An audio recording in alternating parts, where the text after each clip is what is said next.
nome do Pai, do Filho e do Espírito Santo. Amém. Bom dia! Celebramos hoje a festa da dedicação da Basílica do Latrão, chamada São João de Latrão, que é a Igreja de Roma, que é a Catedral do Papa. Do Evangelho segundo São João. Estava próxima a Páscoa dos judeus, e Jesus subiu a Jerusalém. No templo, encontrou os vendedores de bois, ovelhas e pombas, e os cambistas que estavam aí sentados. Fez então um chicote de cordas e expulsou todos do templo, junto com as ovelhas e os bois. Espalhou as moedas e derrubou as mesas dos cambistas. E disse aos que vendiam pombas: Tirai isto daqui, não façais da casa de meu pai uma casa de comércio. Seus discípulos lembraram-se mais tarde que a Escritura diz: O zelo por tua casa me consumirá. Então os judeus perguntaram a Jesus: Que sinal nos mostras para agir assim? Ele respondeu: Destruí este templo e em 3 dias o levantarei. Os judeus disseram: 46 anos foram precisos para a construção deste santuário, e tu o levantarás em 3 dias? Mas Jesus estava falando do templo do seu corpo. Quando Jesus ressuscitou, os discípulos lembraram-se do que ele tinha dito e acreditaram na Escritura e na palavra dele. Palavra da salvação. Glória a vós, Senhor. O que é que faz com que um prédio seja um templo? O que é que faz com que um prédio seja uma escola, um hospital? Modernamente, o que é que faz com que um prédio seja uma igreja?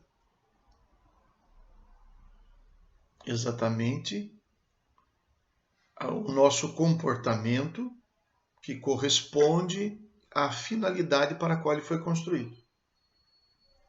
O hospital pode ser transformado numa igreja? Pode. Uma igreja pode ser transformada, como já aconteceu, sobretudo na Europa, com uma certa decadência do cristianismo e catolicismo, com a venda de algumas igrejas que já não tinham movimentos mais, alguma igreja depois transformada em uma casa de comércio ou outra coisa. Sim, isso pode acontecer. Me lembro de ter estudado numa faculdade onde boa parte das salas de aula de uma determinada repartição da faculdade era um antigo sanatório do tempo em que a tuberculose era tratada nos sanatórios. Depois houve a mudança e aquele prédio acabou se transformando numa escola. Um templo é um templo porque foi construído para tal fim, ou, mesmo que não tenha sido construído para tal fim, as pessoas o transformem assim por suas atitudes. Nós é que fazemos com que aquilo seja uma igreja. Dependendo do modo como nós entramos ali, nosso posicionamento, nosso comportamento. Do contrário, pode ser a igreja mais bela do mundo, com afrescos, com imagens, esculturas, com objetos litúrgicos maravilhosos. E se for um lugar onde a gente passa mais tempo conversando com os outros, fazendo barulho, aquilo é um mercado, não é uma igreja. Pois essa é a experiência que nós ouvimos nessa passagem.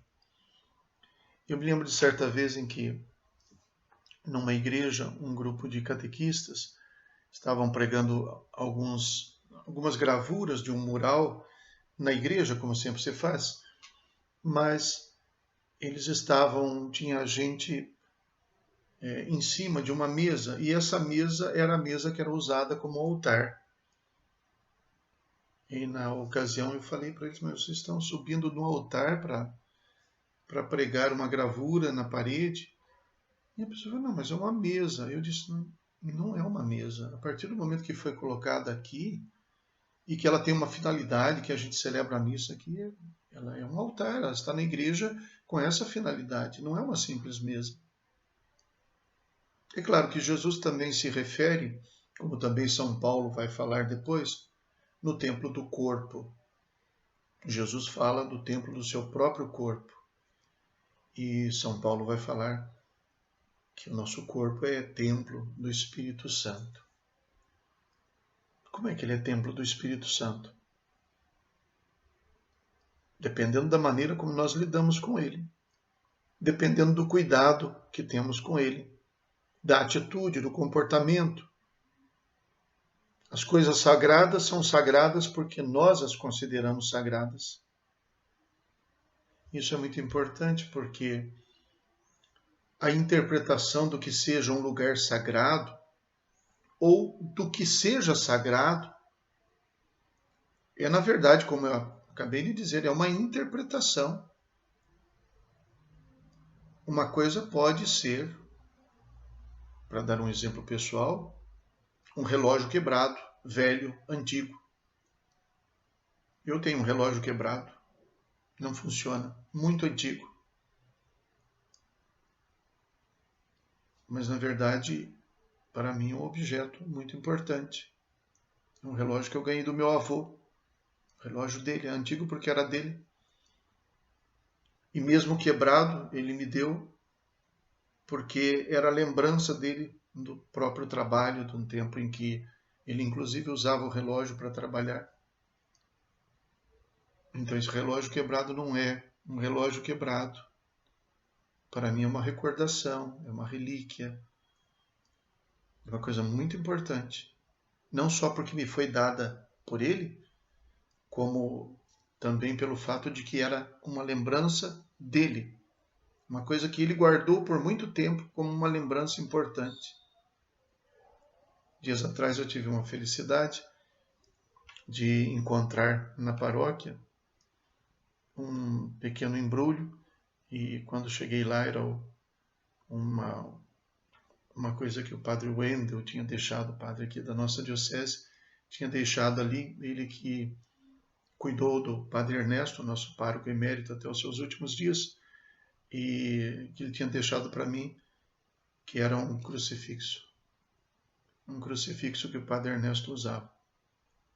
E ele deixou escrito assim, este crucifixo ele usou até os últimos dias da sua vida, e eu o retirei quando ele estava na hora da morte, eu retirei dele, porque o médico me disse para tirar, e como ele gostava muito de você, eu acho que eu devia dar para você, então... Nossa, fiquei muito emocionado, se trata de é um crucifixo igual a este aqui, mas na verdade não é só um crucifixo, é o crucifixo de um padre que eu admirei muito, muito querido por nós, e que me queria muito bem também. Então, o significado, a interpretação, daí a atitude de Jesus. Temos que agir de maneira que nosso comportamento mostre que a nossa igreja é sagrada, que a nossa casa é sagrada, que nós somos sagrados. Mas isso depende de nós, porque do contrário, podemos transformar o templo numa casa de comércio. Nada contra a casa de comércio, que é uma coisa muito justa, só que não podemos confundir as coisas. Ou numa casa até de outro tipo de atividade, talvez até alguma coisa que não seja nada sagrado. Celebrando, portanto, essa dedicação da Basílica de São João de Latrão, vale a pena a reflexão de Jesus sobre o que é sagrado. Uma coisa me chamou a atenção nesse texto, o fato de que 2 vezes se diz que depois, muito tempo depois, os seus discípulos lembraram-se. Seus discípulos lembraram-se mais tarde que a Escritura diz: o zelo por tua casa me consumirá. Depois também no final, quando Jesus ressuscitou, os discípulos lembraram-se do que ele tinha dito e acreditaram na Escritura e na palavra de Deus. Talvez o problema seja que nós esquecemos de que somos sagrados, de que somos templo do Espírito Santo. Esquecemos de que a nossa casa é sagrada. E às vezes até esquecemos que a igreja é um lugar sagrado, verdadeiramente sagrado. Rezemos. Ó Deus, que edificais o vosso templo eterno com pedras vivas e escolhidas, difundi na vossa igreja o Espírito que lhe destes, para que o vosso povo cresça sempre mais, construindo a Jerusalém celeste. Por nosso Senhor Jesus Cristo, vosso Filho, na unidade do Espírito Santo. Amém. O Senhor esteja convosco, Ele está no meio de nós. Abençoe-vos Deus Todo-Poderoso, Pai, Filho e Espírito Santo. Amém. Bom dia, fiquem com Deus.